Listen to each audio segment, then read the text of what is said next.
या श्रीस्वयं सुकृतिनां भवनेष्वलक्ष्मी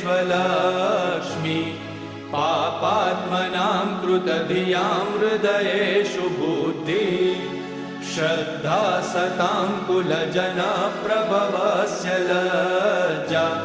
तां त्वां नतास्म परिपालय देवि विश्वम् किं वर्णयाम तव रूपमचिन्त्यमेतत् किं चातिवीर्यमसुरक्षयकारि भूरि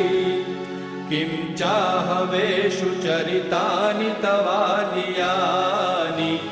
सर्वेषु देवसुरदेवगणादिकेषु हेतु समस्तजगतां त्रिगुणापि दोषे न ज्ञायसे हरिहरादिभिरप्यपारा